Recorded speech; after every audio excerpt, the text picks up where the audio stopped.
तो इसलिए कहते ही कारण मजबूरी आना भी पड़े तो मजबूरी में ही आते हैं दबाव।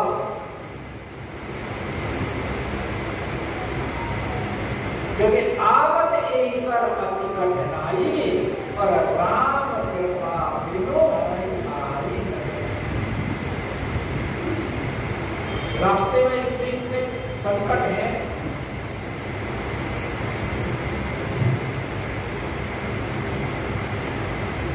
और वित्तीय और आगे भी करा दी तो स्वामी ने कहा कठिन है सबसे बड़ा तो प्रसंग है। और प्रसंग में बहुत सारी चीजें आ जाती हैं, प्रसंग और प्रपंच। प्रसंग को कठिन कहा है और प्रपंच को कराल कहा है। और ये हमारे जितने भी रिश्ते नाते घर परिवार बंधु ये सब जो है ये सब क्या है, ये सब प्रसंग और प्रपंच ही है।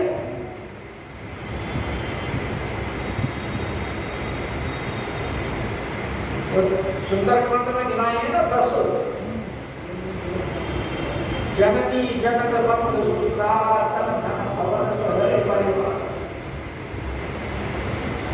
इन्हीं में आदमी उलझा रहता है। और वो भी रोके रखते हैं। अब किसी का तो बच्चा छोटा है तो उसके चक्कर में नहीं आ पाता, पति देव का आने का दफ्तर से टाइम हो रहा है उस चक्कर में नहीं आ पाता, कहीं रिश्तेदारी में जाना है किसी उत्सव में जाना है उस चक्कर में नहीं आ जा पाते। बहुत कारण हो जाते हैं। कठिन प्रसंग उपंथ करा और फिर उनमें उल्हाने मिलते हैं लोगों के। वो क्या रखा है सत्संग में जाकर के करोगे क्या, वहां मिलना क्या है ये बताओ। मतलब भाई भगवान की कथा मिलेगी सुनने के लिए, उद्धार में देखा है आज तक किसी का उद्धार होता? हमने तो देखा नहीं किसी का विमान आया हो और उसमें बैठ के कोई गया हो।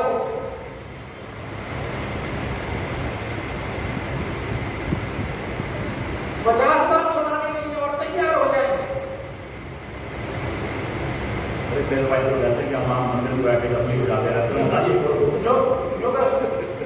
जो स्वर्ग वगैरह ये तो सब कल्पना नहीं हो। स्वर्ग से ज्यादा सुख तो यहाँ मौजूद है धरती में। स्वर्ग में वहां एसी मिलेंगे और टीवी मिलेंगे, मोबाइल मिलेंगे।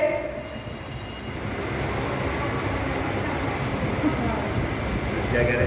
क्या पता आजकल व्यवस्था कर दी हो। मतलब जाके देखना किसने देखी है? वही तो कह रहे हैं किसने देखी है? जाना तो सबको है तो जाके देखना पड़ेगा। इसीलिए वो नहीं वो कहते स्वर्ग में क्या है, उससे ज्यादा सुख तो यहाँ धरती में मौजूद है। और ब्रह्मा जी का देखा किसने? क्या पता कहाँ जाए और क्या पता जाते भी है नहीं जाते। हमारे हिंदुओं में ही तो मानता है कि मरने के बाद में पुनर्जन्म होगा। बाकी और धर्मों में तो है कि नहीं। मुसलमान तो कहते सारे इकट्ठे होकर के कयामत में नहीं मिलेंगे खुदा से, वो भी साथ में आसमान पे पड़ लेगा।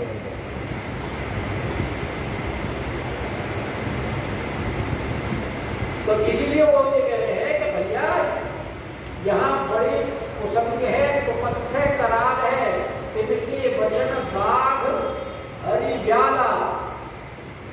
और घर में नाना प्रकार के घटे में कहे कारज नाना निजाला, तेरति दुर्गम शैल विशाला। जैसे मानसरोवर की यात्रा में बड़े भयंकर भयंकर पहाड़ हैं, बड़े विकट रास्ते हैं। ऐसे रास्ते बताते हैं कि नीचे देखो तो हजारों फुट गहरी खाई, ऊपर देखो तो बड़े ऊंचे ऊंचे पर्वत। अगर जरा सा भी पैर इधर उधर हुआ तो गए नीचे से ऊपर, नीचे से ऊपर, नीचे गए वो बिना लिफ्ट भाई, लिफ्ट की जरूरत नहीं पड़ती। पहले नीचे फिर ऊपर से और बन बाहु की शान को नदी को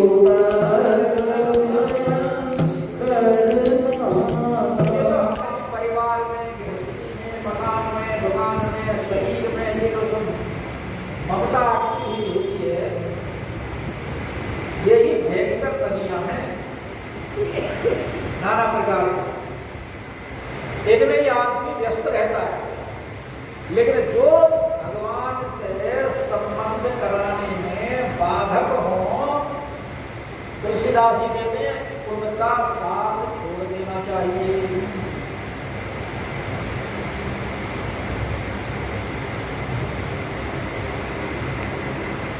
मीराबाई ने जो पत्र लिखा तुलसीदास जी को, तो मुझे परिवार के लोग बहुत परेशान कर रहे हैं, अब मुझे क्या करना चाहिए? तो गोस्वामी जी ने बड़ा सुंदर जवाब दिया पद के द्वारा विनय पत्रिका में कि जाके प्रिय न राम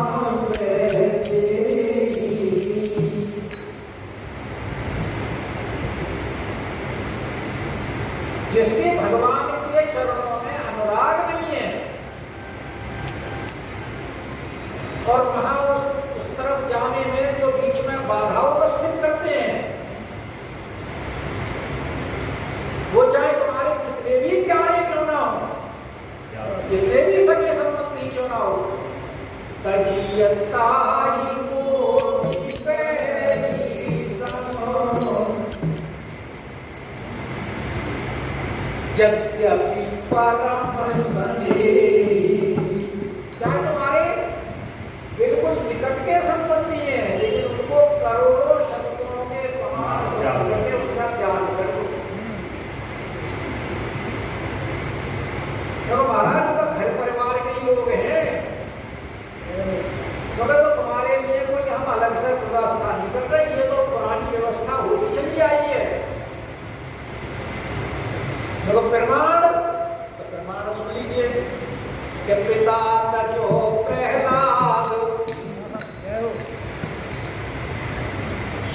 विभीषण बंधु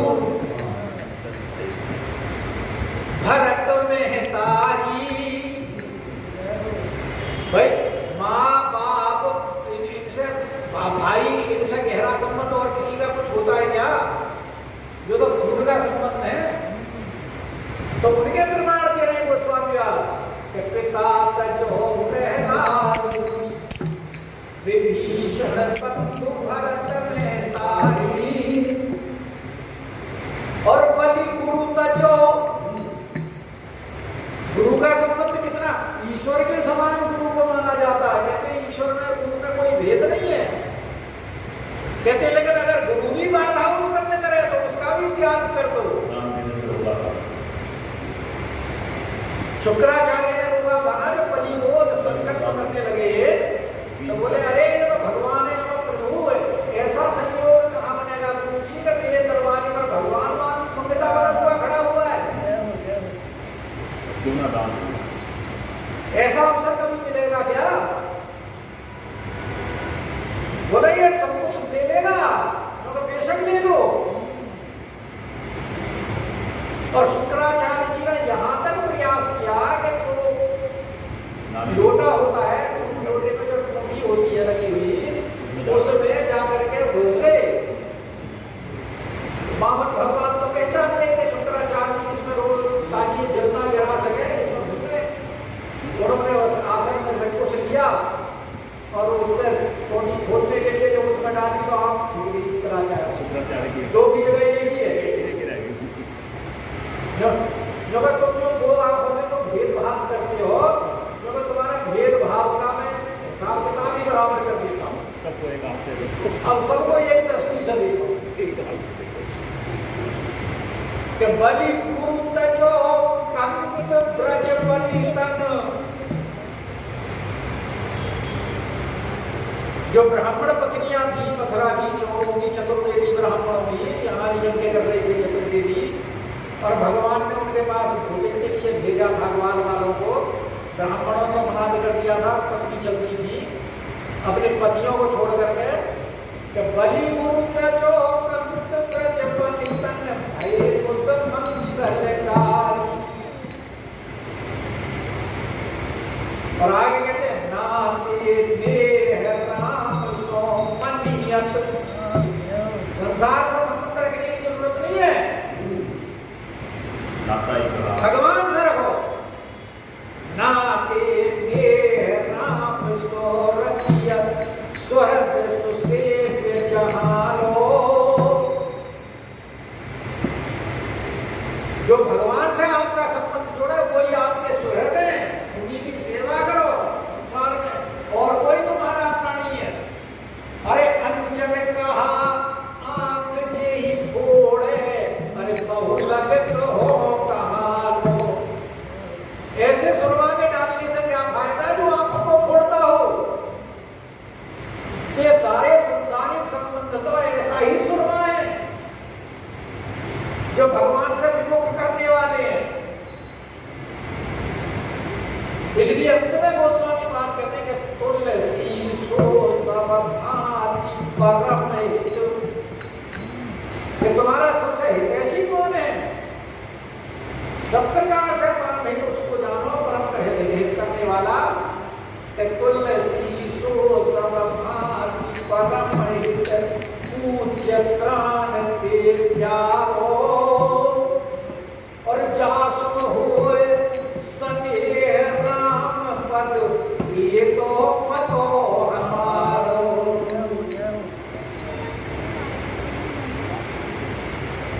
तो इसीलिए वो कह रहे हैं कि जे श्रद्धा संपल और नहीं संतन करसा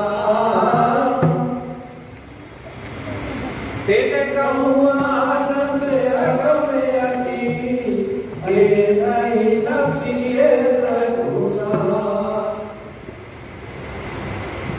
ये रामचरित्र जो है, ये राम सर जो है, मानस सर, इसमें वही स्नान कर सकता है जिसके अंदर श्रद्धा भी है, संतों का साथ भी है, और राम जी के चरणों में प्रेम है। और जिनके पास श्रद्धा नहीं है, ये श्रद्धा संबल रहित। संबल का मतलब आप कहीं यात्रा पर जाओ तो सबसे पहली बात तो आपके हृदय में उत्साह होना चाहिए।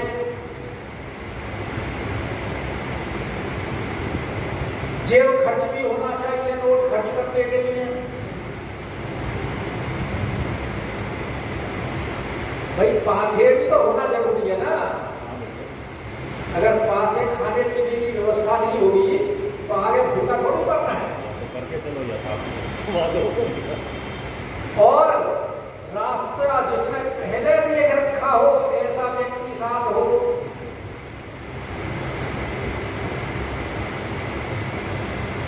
तो आपका यात्रा में कोई कष्ट नहीं होगा। लेकिन जिसके पास तो ना तो दाम है खर्चने के लिए, संबल का मतलब क्या है, राह खर्च।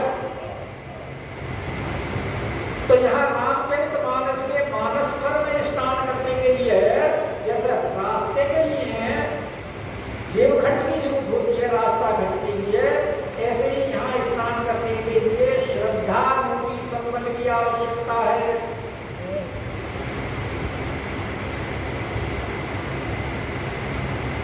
और दूसरी जो मार्ग के पथ प्रदर्शक हैं, जानकार हैं, ऐसे संतों के साथ की आवश्यकता है।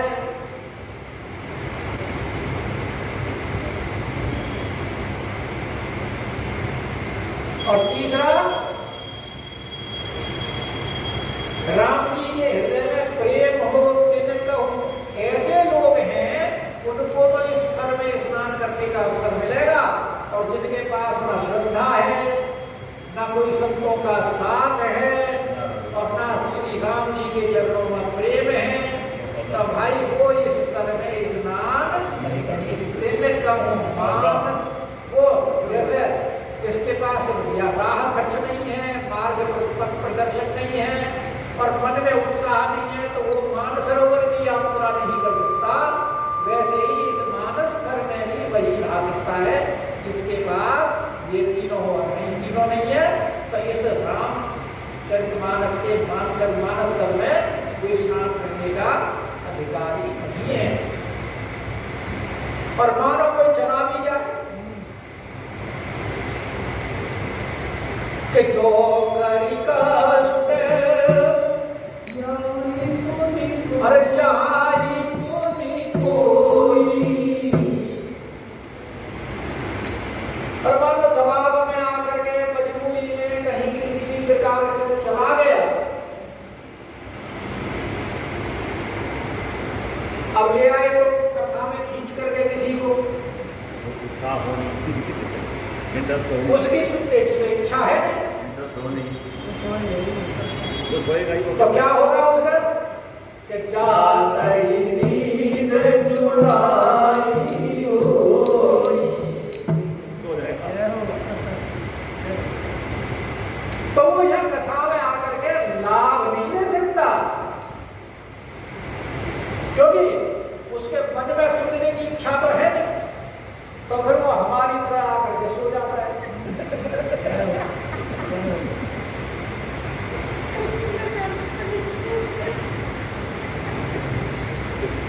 और जब कथा खत्म होती है तो फिर वो जो साथ वाले जो लेकर के आए फिर वो कहते हैं कि गुड मॉर्निंग नहीं, जब बोलते हैं धर्म की जय हो तो अपनी पूरी। हाँ, तो फिर वो गुड मॉर्निंग करते हैं ना, क्योंकि नींद खुल गई तो गुड मॉर्निंग हो गई।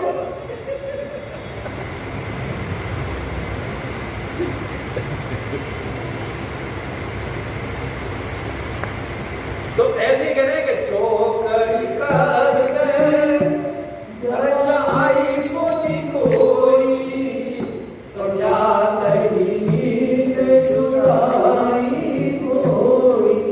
ऐसे ही अगर कोई वहां पहुंच जाता है, जबरदस्ती कठिनाइयों को पार करता हुआ कष्ट करके, करी कष्ट भाई रास्ता इतना उबड़ खाबड़ है, तो कठिनाइयों तो जाते ही क्या होगा, उसे चूड़िया बुखार चढ़ जाए। हमारे साथ हुआ चढ़ा था भैया बुखार, हम पहली बार जब वहां गए गंगोत्री, तो 5 किलोमीटर की चढ़ाई थी और वहां पहुंचे तो शाम हो गई। और वो लेके फटाफट दर्शन बंद होने वाले हैं, फटाफट नहा स्नान, और हम पसीने में तरबतर हो गए। चढ़ाई तो पसीने आते हैं, और जाते ही जब उसमें नहाए, वैसे तो गर्म पानी का कुंड है वहाँ गंगोत्री में, और जब उसमें नहाए तो पसीनों में नहाए, और नहाते ही इतने नहा के कपड़े पहने, इतने पता लगा कि बुखार हो चढ़ गया। और वहाँ तो पटक बंद हुए, हम आकर के रुके तो हमें बुखार आ गया, और बुखार भी ऐसा आया खूब कड़कड़ा गया। फिर उन्होंने वहाँ धर्मशाला वालों ने दवाई तो वहाँ कहते हैं कि बुखार आ जाता है और चढ़ता जाई विषय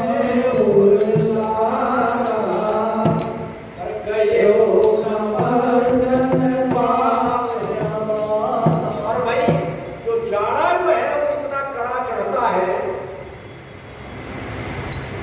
क्योंकि जाड़ा कहाँ चढ़ता है, शरीर में नहीं, हृदय में। हृदय में श्रद्धा नहीं है ना, तो जड़ता जो है वही जाड़ा है। तो जड़ता के कारण जाने के बाद अगर वहां पहुंच भी गया तो स्नान नहीं कर पाता। गए न मज्जन पाप या भागा। हमने देखा जब हम गए वहां मणिमहेश की 14 किलोमीटर की बड़ी चढ़ाई, तो मणिमहेश में वहां मैंने देखा कि लोग पानी गर्म कर करके और वहां नहा रहे हैं, उसमें कुंड में नहीं नहा रहा कोई। हमारे साथ तो खैर मजबूरी हो गई, तो हमने इसलिए नहा लिए थे। और मजबूरी क्या हुई कि वहां वहाँ तो मणि महेश से बीच है 1 किलोमीटर जो गौरी कुंड है। हमें रात हो गई गौरी कुंड में, तो हम वहीं रुके और हमें वहाँ कोई व्यवस्था नहीं मिली, ना रहने की मिली, ना ओढ़ने की, ना बिछाने की, किसी भी प्रकार की। वहाँ तो व्यवस्था वाले जो पुलिस वाले थे, मिलिट्री वाले, उनसे हमने खूब रिक्वेस्ट कर दी, बोले कि हम क्या करें, भीड़ इतनी आ गई। फिर वहाँ के कुछ लोकल लोग एक दूर कोई टेंट वेंट ले गए थे, उसमें जा करके पड़े, नीचे जमीन सारी गीली, बरसात के दिनों में कपड़े सारे गीले हमारे, और सारी रात हमारे दांत कट कट ऐसे हुए जैसे जाड़े के बुखार में बची, शरीर बिल्कुल बर्फ, क्योंकि वहाँ पर ठंड बहुत ज़्यादा होती है, बर्फ होती है चारों तरफ पहाड़ों पर। गौरी कुंड से आपको कैलाश मानसरोवर के नंदी जाम भर दर्शन होते हैं सामने, अगर आसमान साफ हो। और हमें दर्शन हुए गौरी कुंड से। हालांकि वो कैलाश मानसरोवर चाइना में है और ये जो है ये स्थान ये इंडिया में है, लेकिन बिल्कुल ऐसे सामने जब सामने दिखाई दे रहा है, कैसे दर्शन करते हैं कैलाश। मौसम साफ, तो हम सारी रात एक तो ठंड की वजह से सारी रात 10 बजे शरीर हो रहा ठंडा हुआ, 3:30 बजे हम लोग तो ऊपर गौरी कुंड होने में ना बर्फ में तो हो ही रहे, कपड़े भीगे हैं, मैंने क्या गर्म पानी से नहाना इसी कुंड में ना, और हमें क्या नहीं कुंड में कपड़े उतार के तो एक 2 डुबकी मार के जैसे ही बाहर आए तो चारों तरफ से लोग देख रहे थे, तो अकेला नहा रहा है इसमें, कोई नहीं नहा रहा था, सिर्फ मैं अकेला। और कोई 4:30-5 बजे का टाइम होगा सुबह का, जब मैं 2 निकल के बाहर तो बोला एक और, मैंने कहा भाई आपस की और मैं तो निकल के आया हूँ, पीछे लानी नहीं चाहिए, एक में 2 वाली पीछे रखे। और मैं तो बाहर निकल के आया हूँ, इतने में शोर हो गया कि मणि के दर्शन हो गए, मणि के दर्शन। पहली बार मैं गया मणि में और पहली बार में ही मैं मणि के दर्शन, तो कहते चढ़ता जाई